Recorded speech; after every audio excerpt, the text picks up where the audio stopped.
What are the conditions for the deregistration of a political party in Nigeria? Is there a moral reason why a political party should be deregistered? According to the Constitution of Nigeria, the Fourth Alteration No. 9 Act of 2017, it gives power to INEC to deregister any political party based on 3 conditions only. Did the 5 political parties that Justice Leu gave order that INEC should deregister, did they meet these conditions? Any of them? Why is it that INEC swore to an affidavit that these political parties should not be deregistered? What are the reasons that INEC gave? And are those reasons valid?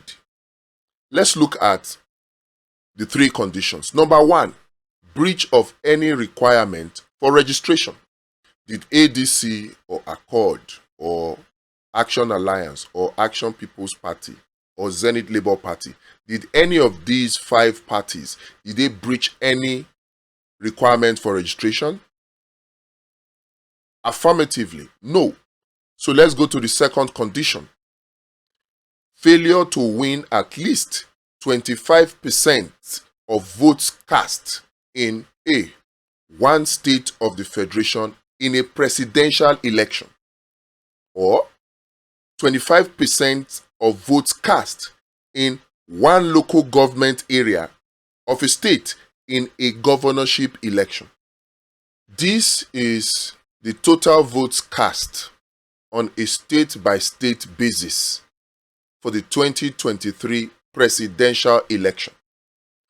If we apply the figures that we have here, the lowest vote cast was Bayelsa, 161,000 votes.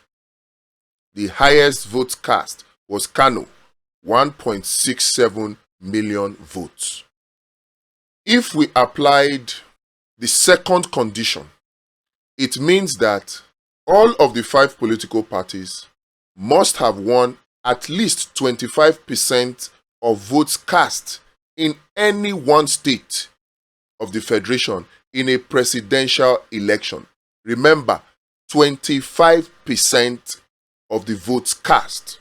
That means that the question we should ask is, did ADC, we're using ADC now as a reference, did ADC win at least 25% of the votes cast in any of the 26 states showing on your screen? In any of them, 25%? Bayelsa, did they win 25% of Bayelsa? Did they win 25% of Ekiti? Down to Kano, did ADC win 25% of the total votes cast in Kano? That is one condition. Many people argue that ADC had Senator Leke Abejide elected as a Federal House of Rep member from Kogi State. And then they also argue that they had a State House of Assembly member in Benue State or Plateau State, Benue or Plateau. What does that mean? Does it mean that if ADC got a federal legislator elected in Kogi State, does that mean that ADC had 25% of the votes cast in Kogi State for the presidential election? Because that's the first condition. Is that what it means? We can answer this by answering the question, what is the percentage of a federal constituency, the percentage votes of a federal constituency compared to the total votes in a state? How many federal constituencies are in Kogi State? And if Leke Abejide won one of the federal constituency, one seat, House of Reps, federal, is that up to 25% of the total votes cast in that state for that presidential election? That is the question. Now, according to INEC, there are 360 federal constituencies in Nigeria. And on a state-by-state basis, you can see them here. State-by-state basis. To give us a total of 360. Now, let us look for Kogi State, which is the only federal House of Representatives, the federal constituency that ADC won in 2023 presidential election. Where is Kogi State? So Kogi State has 9 federal constituencies. If Leke Abejide won 1 federal constituency out of 9, that is 10% or maybe 11% of the votes cast across all the federal constituency in that presidential election. So from the figures now, did ADC win 25% of the total votes cast in Kogi State just because Leke Abejide won 1 federal constituency? The answer is no, because 1 federal constituency will amount to 11% of the total votes cast in that state of Kogi. The same thing would apply in Plateau, or is it Benue, where ADC got a state house of assembly member elected. The percentage of votes that state house of assembly constituency, right, compared to the total votes in the state will be less than 25%. And once that happens, it doesn't matter whether ADC has a federal legislator or a state house of assembly lawmaker. It doesn't matter. The question is, did they meet the 25% threshold?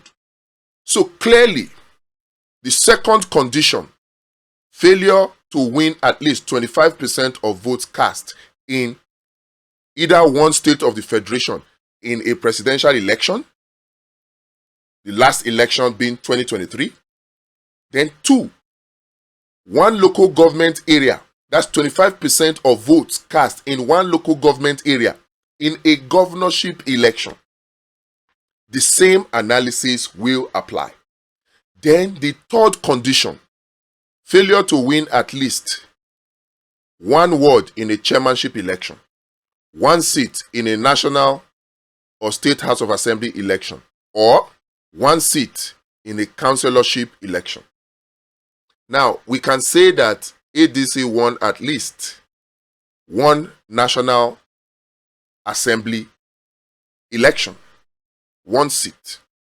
So, where does the ruling of Justice Leu stand on this? Now, we must make the argument and set this straight.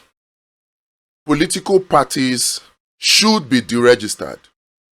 INEC should be encouraged to deregister political parties, particularly based on their performance in election. And there's a reason for this. The drafters of the Constitution know why they put those conditions there. How would you judge the seriousness of political parties in Nigeria today? How would you rate adherence to internal party democracy in Nigerian political parties today? Now, the Constitution gives INEC the power to deregister political parties. Don't forget, the Constitution also empowers INEC to register political parties. If we resist deregistration of political parties, are we not contributing to the unseriousness of such political parties? One of the duties of political parties in Nigeria today is voter education, internal party democracy. Are the political parties adhering to this? The answer is no. If political parties are to meet the conditions specified by the Constitution to remain afloat, they would need to engage in voter education so that voters will know them and vote for them. They will need to engage and adhere to internal party democracy so that the right candidates will come up and there will be trust in the activities of such parties. So in terms of internal party democracy, in terms of voter education, what are the political parties in Nigeria doing? Many of them are not even known to the Nigerian public. Allowing such parties to continue to remain registered will be encouraging them to continue to engage in such disregard for internal party democracy and such disregard for voter education. Now, political parties should be deregistered, but should they be deregistered this close to an election? That is where some of us will find fault in the judgment of Justice Leu, because this should have been done probably immediately after the 2023 election. But then there is another side to it. If INEC has the power to deregister political parties, and they should be encouraged to deregister political parties, to encourage political parties to be serious, INEC also must now be encouraged, in fact, pushed to register new political parties so that we can have political parties that will be ready to follow internal party democracy and voter education, to test the waters, to make sure that new parties come in as old parties are deregistered, so that when the new parties are registering again, they will know that there is a condition they have to meet to remain afloat. That will force them to be serious with internal party democracy and with voter education. So, should we be frowning at Justice Leu's judgment? Yes and no. Yes, because we should deregister political parties that are non-performing. And if it is established that political parties are non-performing, particularly with respect to the three conditions of the Constitution, then they should be deregistered. But should they be deregistered this close to an election where they can no longer participate? That should not be encouraged. But then again, the law is the law. Is it a good thing that Atiku stands disqualified? Will he be able to fight back? That remains to be seen. But one thing should be made clear. Whether it is this deregistration by INEC, by the court, order of Justice Leu, whether it is the case of ADC against Nafiu Bala, whether it is the case of David Mark against the state chairman, the potential for Atiku not being on the ballot for the 2027 election is very, very high.